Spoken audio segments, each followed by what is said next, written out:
basta mapapasok ng kahit sino ang detention facility ni Janet Lim Napoles sa Fort Santo Domingo sa Laguna. Ni hindi nga po nasilayan ng media ang umano'y pork barrel o utak ng pork barrel scam nang ilipat siya mula sa Makati City Jail. Nakatutok doon live si Isay Reyes. Isay.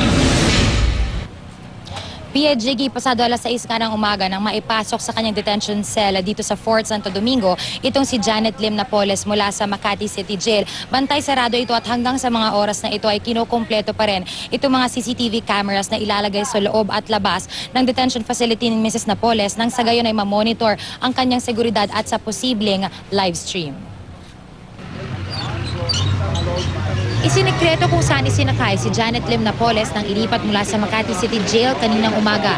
Pero ayon sa pulisya, nakaposas daw ang umano'y utak ng pork barrel scam. Hindi siya nasilayan ng media. Mga litrato lang ang pruwebang narito na siya. Pagdating, kinuha kaagad ang blood pressure niya. Diabetic din si Napoles at kailangang injeksyonan ng insulin 3 beses isang araw. Pero maayos naman ang lagay niya kanina. A matter of life and death, kailangan natin dalhin. But kung kaya pa naman, we will ask the permission of the court. Pagkain din para sa diabetic, but the worth of the food is the same, 115. Chicken curry, kanin at saging daw ang pananghalian ni Napoles kanina. Pork menudo, kanin at saging naman ang hapunan niya ngayon. Gaya ng regular na rasyon sa mga trainee ng SAF. Napapalibutan ng asul na sako ang detention facility para hindi raw makita si Napoles. We assure her security. Kung meron tayong dalawang naka-duty 24/7, so pwede sila mag-alternate during nighttime, and we ensure na walang yung mga tali, walang kurtina doon sa loob at saka yung walang sharp objects. Wala raw masyadong laman ang detention facility liban sa plastic na mesa, refrigerator, silya at double deck na kama. Yung floor area ng detention place is 88 square meters. So there are 2 rooms at saka may sala. Yung room niya is something like 25 square meters. Tapos merong walang aircon yun.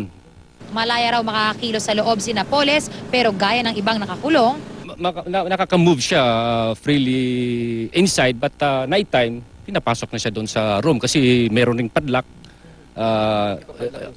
Pinapadlock rin. Kasi in fact, sinasabi nga namin walang special treatment yun.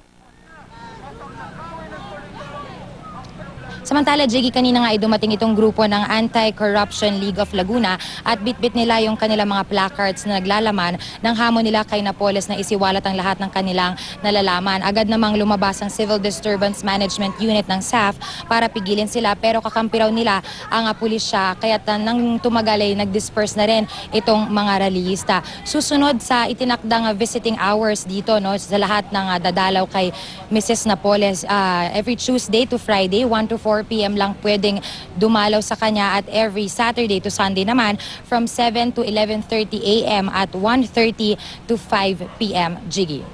Maraming salamat, Isay Reyes.